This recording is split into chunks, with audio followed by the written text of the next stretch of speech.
So originally, I was gonna possibly continue it, but I've just decided to not continue it and make a video about it. But I wanted to talk about Hell Clock because Hell Clock is a game that I was enjoying for a bit and was kind of, set to upload more. In fact, I did record a couple, but I won't be Better luck next continuing it time. mostly because I don't like where the game went. If you don't know what Hell Clock is, and if you don't know anything, I don't know why you're here, but it was just quick summary. It's a top-down roguelike with a bunch of Okay, action will RPG do. elements, along with No. just different abilities, different type of level up mechanics, percentages, blah blah blah. We've all been there before, but this game came out at the end of July. I think I was a little late and I got in mid August, but at the end of September or the beginning of October, somewhere around there was a massive update. And while I would love to say that this update was just an update, it Right. really wasn't. It was much more of a overhaul. It didn't touch every single system in the game, but it pretty much affected most of what you would be doing in the game, which isn't necessarily a bad thing. I really don't think an overhaul can kill a game, but it definitely makes it different. Uh, and the overhaul itself focuses much more on using a bunch of the additives and the crafting system that was added and using different effects versus just big damage number, which is actually really cool. It allows you to explore more systems. Problem was that this feels kind of half done. Uh, and this goes into Hellclock itself. I didn't necessarily like the pendulum swing of the original 1.0 release to eventually the very end of that. It was very much do enough damage or die instantly. There was no in between, which was a problem. This overhaul, on the other hand, is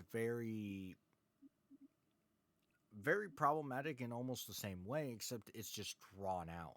Whereas before you would get hit once and die, now you're guaranteed twice.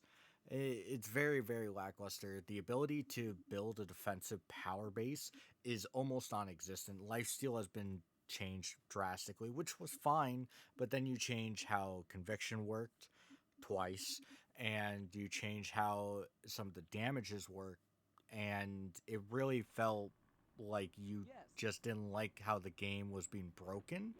And it's, in my opinion, I don't really enjoy the overhaul from the original game. Uh, it's one of those things where they even recommend you make a new save file because it's changed so much. And to me, I don't really enjoy that when I had a decent amount of fun with the original. And while I do have a decent amount of fun with the new overhaul Hell Clock, I ultimately am just going to say no. I don't have an interest in really expanding any further. I've played about 6 hours, so I'm sure that's not a full scope of the game, but in overall, just game wise, it's kind of Wolverine. done for me. It's not a bad game. I do recommend that you do Beast. take a look at it if you're into roguelikes. If you like top down, it is definitely a little bit different than a lot of top downs. And also at the same time, if you love interesting art styles,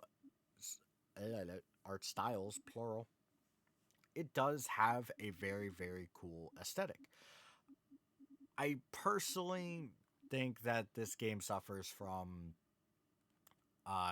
it's just like it suffers from bugs that still exist in the game, even from launch, and that the overhaul has kind of taken all momentum from previous builds, from previous Training like course is ready. tries You may away from commence. me. Okay. And if Generating that alert. that isn't a problem for you if you jump in really late and you're used to the new Generating overhaul, it's alert. not going to be a problem. And I do think it's still a good game. Uh, Generating I alert. don't recommend it though if you don't like swingy roguelikes, which is like 90% of them. Because even after the overhaul, it is still swingy, and while that was supposed to be fixed, it wasn't. So yeah, that's why there's no hell clock. This is just an update